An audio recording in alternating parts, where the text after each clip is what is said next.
We interrupt your regularly scheduled programming to bring you this special notice. Smooth Productions.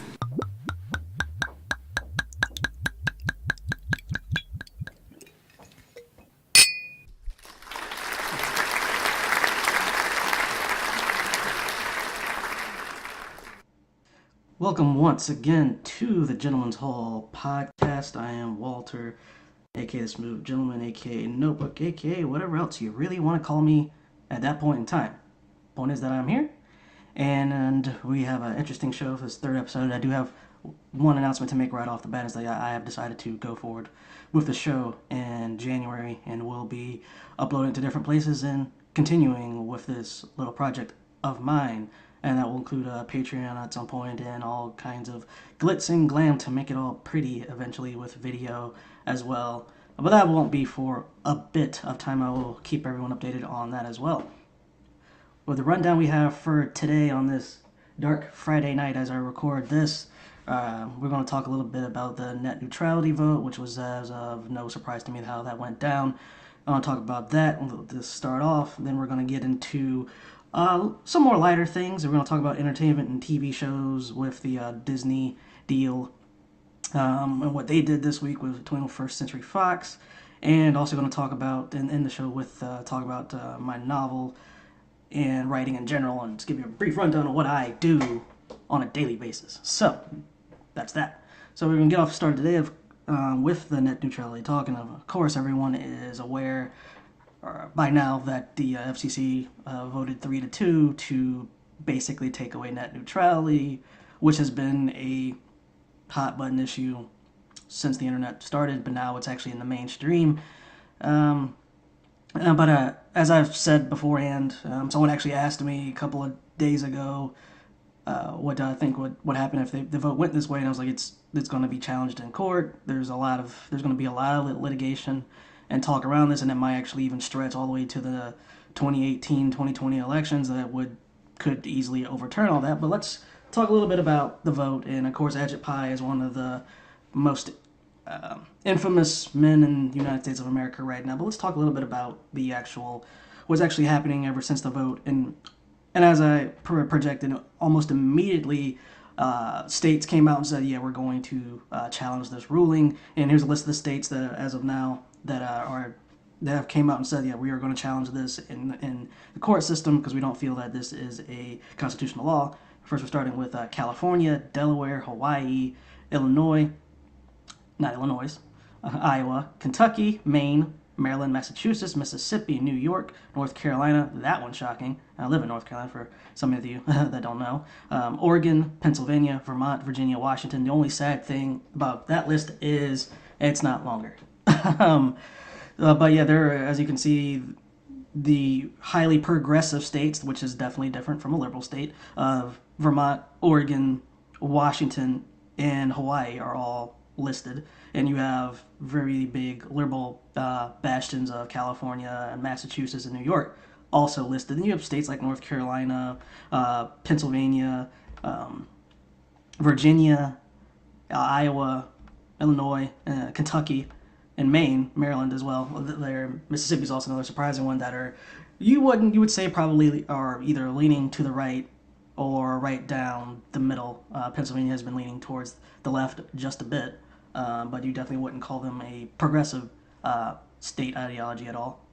So that was really great to see that almost immediately these states came out and said that we're going to challenge this, and we do not want to give corporations a direct control over the internet. Because a lot of people also saw a lot of conversation, which has also been disheartening. A lot of people just really haven't quite understand, or still don't understand what it is. They said, well, no, this is just handing over the control of the internet to the government. Actually, it's stripping away the regulations the government put in place so corporations could not ruin the internet. But that's another conversation we're going to have. I'm also going to be doing some YouTube exclusive clips and whatnot talking about certain issues. Actually going to be doing one right after this, talking about another issue. That's one I want to talk about as well, about ideologies and things like that, and how they're different, and how a lot of things are misconstrued to mean something else, or just misappropriated to mean something else. But back to this, we also saw that Massachusetts Democrat Senator Ed Markey came out and said that he's going to try to use a Congressional Review Act to try to overturn it. What that basically is, it gives, I believe, a very brief, I believe, 60-day period for the House and Senate to come together with a simple majority vote in both chambers to overturn a rule like this. That's a bit of a more difficult leap. A lot of as I was reading into it, a lot of the members of the House that are Republicans, only about approximately 100 of them have come out and said they supported net neutrality, so that's going to be a little bit tough. The Senate could be a little bit easier, but we don't know if Doug Jones is going to be seated. Also don't exactly 100% know how Doug Jones would vote on this, but if he has any conscience or awareness of how this plays politically, he's definitely gonna vote in favor of destroying this ruling by the FCC. So that could make it extremely interesting, because what the FCC did is extremely unpopular. I believe it has over 70% disapproval. No one wants this to happen, and I believe as more people became educated about what this could mean for the internet, they would be even more upset about it. But you still have people like Ted Cruz trying to basically call people stupid and that are upset about this. Of course, when you look into who his donors are, there you go. I don't really have to say anything else more than that. He made a tweet about Ajit Pai. Did a video with the Daily Caller of all platforms, as I talked about last week. The propaganda pushers, they have no real ethics, especially the Daily Caller, or certain things they did around Pizzagate. He did a video basically, again, mocking Americans about all the things you could do on the internet after this ruling, without mentioning, I don't know, what happened in Portugal and how all of these monopolies, internet service providers, could make it extremely expensive to get on the internet and use the internet if they so choose. And corporations are built because, and this is one of the videos actually going to be talking about in the future, but YouTube exclusive, is about neoliberalism. Corporations, because of neoliberalism, now have the ability to maximize profits no matter what happens to the humans. And so that's a big problem with this, and that's why a lot of people are upset. Just give you a brief review of why this is a big deal, why people are upset, and what this could mean. I mean, just look at everything, like online. Like, all digital media has exploded over the past 7 or so years. You have programs like the Young Turks. You have affiliates like there's Kyle Kalinske, and a shout out to Jeff Waldorf, who also has built his own platform and also is affiliate of the Young Turks as well. You have all these different affiliates. There's also people on the right who are a lot more disingenuous, to be honest with you, guys like Steven Crowder and whatnot, who've also made a name for themselves through the internet. And you also have a lot of YouTubers who have made their names through the internet and made a living off of that. Could affect all of those. It could affect all these websites that on either side of the aisle, no matter which side they spew propaganda for. There's a lot of those out there that would definitely have a huge effect on them. I think the biggest argument has been that's going to hurt conservative platforms, first because when you push outward bigotry against Muslims, the LGBTQ community, against African Americans, against every single minority you can think of, well, then you're going to get throttled, because that hurts the bottom line. I mean, that's something that's always overlooked, is that these companies have an incentive to actually be extremely intelligent on social issues and be in favor of them, again, for the bottom line. No other reason. Even if the individuals there personally might not be in favor of them, they have an extreme incentive to be in favor of those things, and I'm more in favor of actual web hosting services to actually police what they have on their website, because again, that also hurts their business as well. And really, do we really need rampant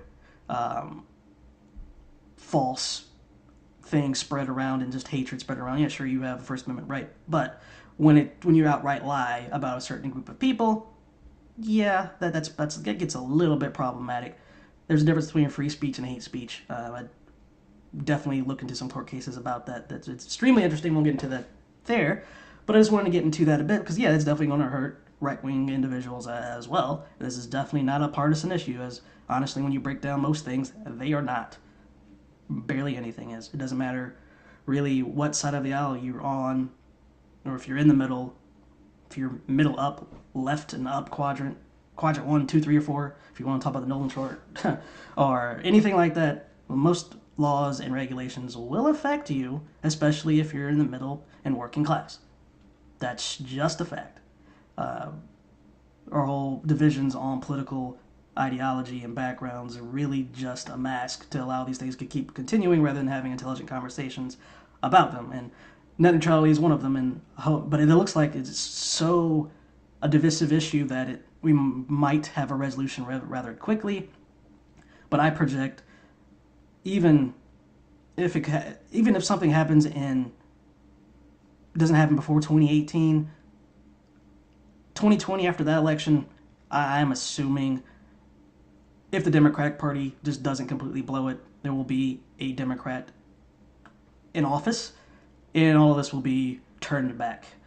Because with that will come the Senate, with that will come probably, at least depending on who the candidate is, if it's a progressive, that will come sweeping with the House as well.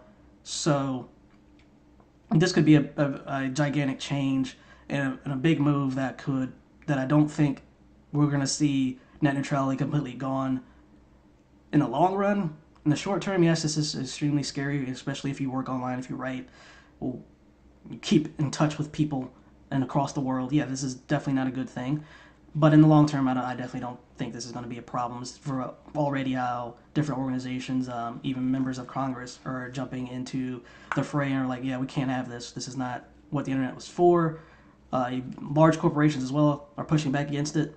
So it's definitely going to be a fight. It is not over yet. And a lot of people have been a little bit upset and saying it's over, the internet's in there, it's going to change forever. It's like that's just not true. There's a lot that's going to happen before this story ends. But yeah, that's enough politics for today, for this episode. So we can going to jump into some interesting things that I've seen. I want to get into a little bit of entertainment and some of the TV shows, because it's entertainment and specifically TV shows, but we'll talk about some movies as well. With Disney, with their gigantic, enormous purchase of 21st Century Fox, which accumulates over $60 billion, which is, that number is insane when you think about it, when it accounts for all the debt that 21st Century Fox had acquired as well. So that's a big move, which is going to affect a lot of things within the TV world. It could even affect things like Legion, Fantastic Four, the X-Men, and all these franchises that, since Disney now controls all of that, and Marvel Studios, and all these things, it could definitely lead to some interesting things, could lead to some bad things. That's also another discussion I'm not going to get into directly here, but it's definitely an interesting time. Typically, I'm not in favor of gigantic monopolies. That usually ends up hurting the consumer. But it's definitely interesting. You know, I just wanted to talk a little bit about more the change that's been going on in how, which this also leads back into net neutrality, how people, especially in the millennial and post-millennial generation, have started to consume media. A lot of us, because I'm also in that group, are cord cutters. No more cable. Cable bad, goodbye cable. Which has led to Amazon with their streaming service, and specifically the giant Netflix streaming service, where we could see this be a huge influence is things like what's going on in the Marvel world, especially with The Punisher, which was, I will say this about The Punisher. Episode 7 of Season 1 of The Punisher is the best single episode of a series I've ever seen. I finished Season 1, but that episode, I obviously can't go into it since some of you may have not seen it yet. The storytelling in that episode, the emotion in that episode, the acting in that episode, how every little thing meant something. The dialogue is important. The dialogue is intelligent. There was intelligent conversations about certain issues in our society right now. It was incredible to see. I mean, it was incredible. That's a credible episode, and that series is going to be amazing going forward. I give credit to everyone involved with that.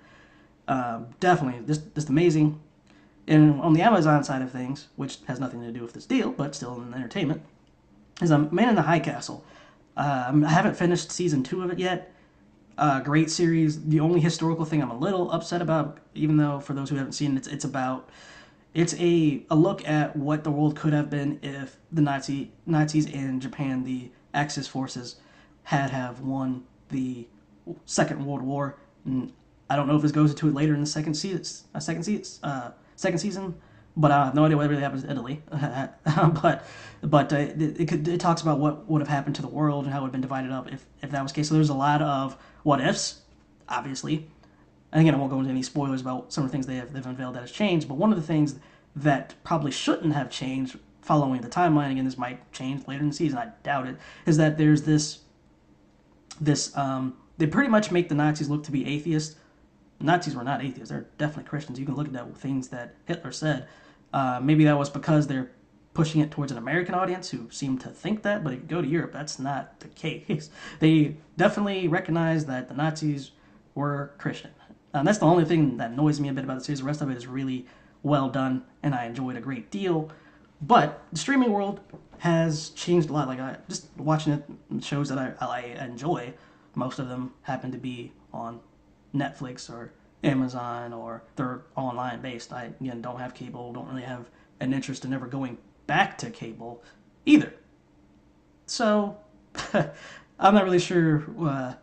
I hope, definitely as far as net neutrality goes, that we hope that is overturned, the FCC ruling, so net neutrality can stay, so that won't be affected in a negative way, because that would just be a detriment to everyone's entertainment. And I definitely am for people having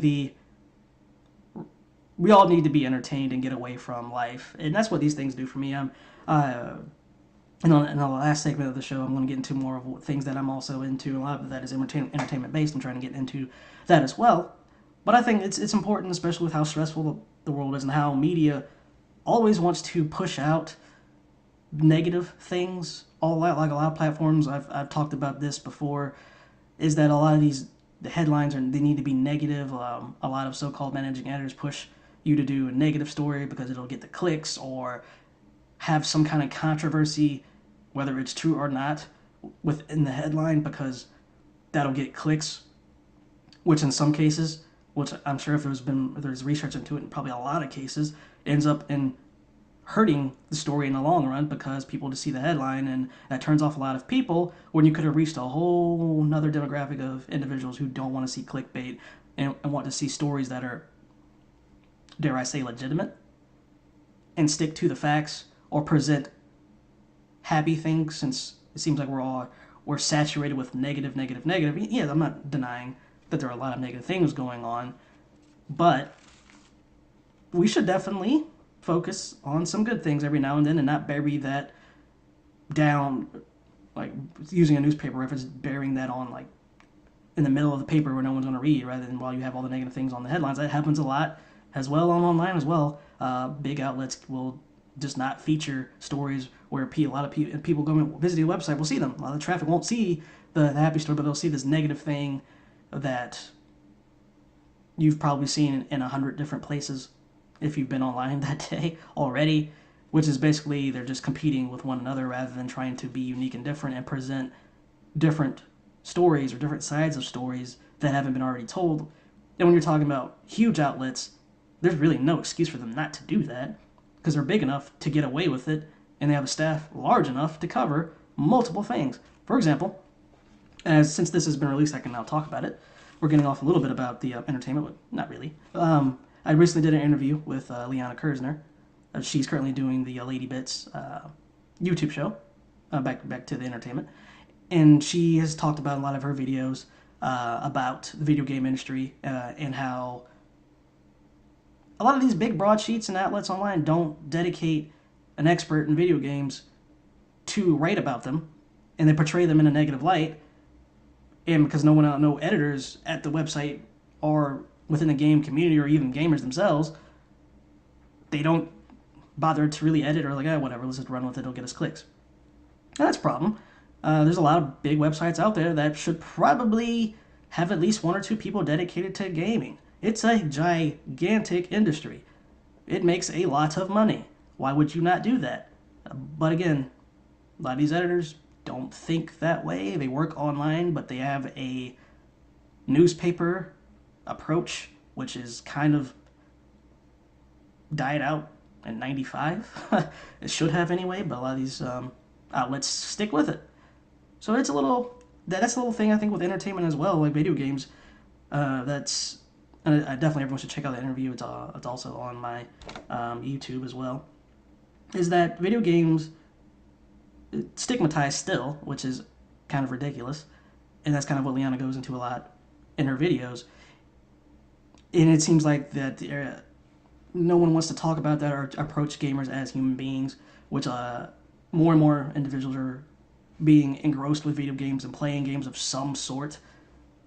So it's becoming less of a stigma, but when you watch it on mainstream media, the legacy, like TV and radio, it's always, or typically, not always, I won't say always, it's, being accurate is important here. There's a lot of just negative depictions about it as well, and that's a bad thing. It's not accurate, it's completely unfair. So that's also a thing as well with the entertainment world as well, that could have an effect because of net neutrality. A lot of these games you can actually play by yourself, but who knows?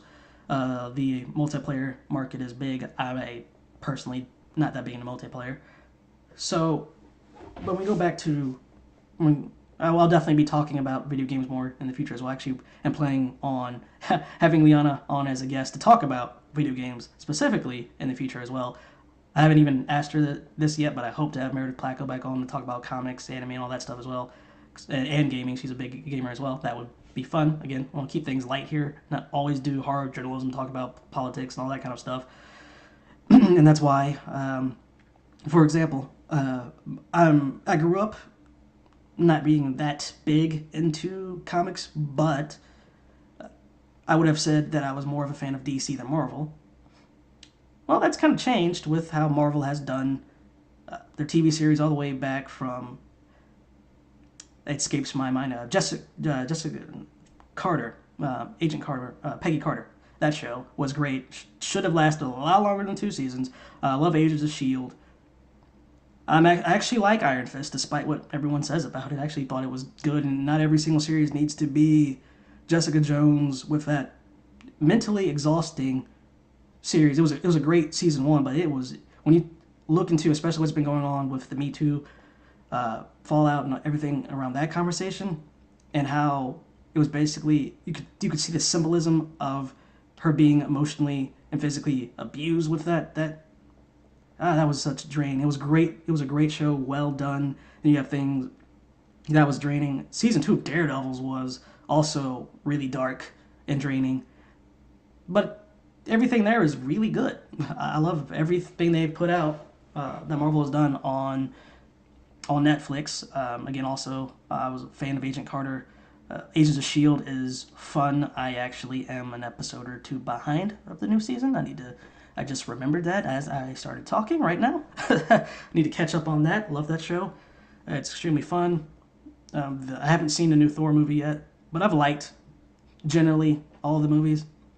Another unpopular opinion here. I didn't think the second Guardian of the Galaxy was completely irrelevant. I thought to the entire series and the entire expanded universe, I did not really enjoy it. It was funny. Just the entire, that far of a comedy approach that Guardians of the Galaxy goes to is kind of like, eh. But I can enjoy them and see and understand why people like them. I just don't like them as much as some others. They're still good, though. I'm not saying they're bad. So don't hate me for that. But let's move into the last topic I have for the day, which is talking about me and what I've been working on and all that kind of stuff. Like I've said that I am currently working on a novel, which is a tie-in to several scripts I have completed, and I'm working with a producer trying to get all this done, and I need to get the novel out there as soon as possible. It's definitely a different process from writing a script. It's definitely that. It's a lot more details, but it's I'm definitely enjoying it thus far. It's definitely interesting. I love being creative. I love writing. I mean, that's what I do all the time, whether it's interviewing people, that's writing a journalistic article, a feature, or anything like that. It's all, I enjoy it. Some parts of it more than others. I do love the researching and doing things. But yeah, that's so the entertainment aspect is that, yeah, I'm trying to write a novel, screenplay. I also would like to get on the screen as well and act. That would be a great deal of fun for me, especially to see how far I would have come to get to that point. It's definitely a challenge and something I'm striving towards. But the process itself is, especially for people who aren't familiar with like working at home or whatnot, or think it's easy. It's definitely not. There is something to be said about working and living in the same place. I'm not really that bothered by the concept of you're never leaving work. To me, it's convenient. Gas prices aren't like 35 cents or not even 90 cents. I mean, I'm perfectly fine with that aspect of it. But yeah, it's a lot of writing, and it's difficult to write a lot, especially some things. I mean, not everything that I write is always enjoyable or fun. Some things do get mentally draining. Other things are just a little difficult. Research is difficult. I think the longest I've spent, there was one article I did earlier in the year about Seth Rich and that whole controversy online, where I interviewed the spokesperson of the Rich family and did all that was over 30 something hours of research and communication to get out an article that was, I believe, like 1,200 words, 1,300 words, or something like that. When I interviewed Nina Turner earlier in the year, that process was extremely long as well. Getting the interview, for one, that's an interesting story. Correspondence back and forth through emails with her team, then doing the interview, which was not video. You can't find that. I wish it was. Then doing that, then writing it and everything. That also took a great deal of time. That was great, though. I thoroughly enjoyed that. Interviews take a lot of time also to set up and correspondence back and forth. Hopefully, if my name gets out there more, it'll be a little bit easier. But yeah, a lot of the things do take time to do. It's not quick. A lot of it's correspondence. A lot of it's checking your phone a lot. Then, if it all was just sitting back and writing, I mean, that's why I kind of like the novel writing and being creative in that way. It's just me sitting there, being creative, and writing. First script I did, which is a tie-in into, the novels are a tie-in to, that literally took me 4 days. And I just wrote the entire thing that quickly, and it's like, it's great. I love that creative outlet. I love being able to do that and having that outlet. It's a great deal of fun. And anyone who writes, whether you want to be published or not, whether if you want to get into journalism or not, for one, journalism's hard. There's a lot of editors on platforms out there that have no idea what they're doing. Let's keep it real. Keep it real here. A lot of it's not going to be about what is actually accurate. It's about, can you fit to this style or slant that we would like to put out there. But there are definitely respectable outlets still out there, especially online, that you can write for. There's also local newspapers as well that can do that. And also, you can also get your voice out there if you want to try to go that route. Try to get on a radio platform, YouTube, put your work up on different podcasting sites as well. That can also get your name out there. And there's definitely some good things about it. There's some bad things about it. But yeah, if you are interested in doing that, I definitely encourage you to do so, even just for fun. Again, the world is stressful. A lot of things are going on. We definitely need to sit back and relax. Actually, recently, yesterday, just submitted another article for Thrive, talking about my struggles with relaxation and dealing with stress, and how I kind of got out of certain patterns I need to get back into to not be as stressed. And so, yeah, definitely, whatever makes you happy, do it. There's going to be stress. That's going to happen. But we can make our lives a little bit easier, for one, by being nicer to each other, and two, by doing things that relax us, as long as they don't hurt anyone else. Have fun. Have fun. And that should be the moral of a lot of our stories. And with that little piece of advice, a little nugget of truth, I will sign off with today's episode. And I would like to remind everyone to always stay smooth.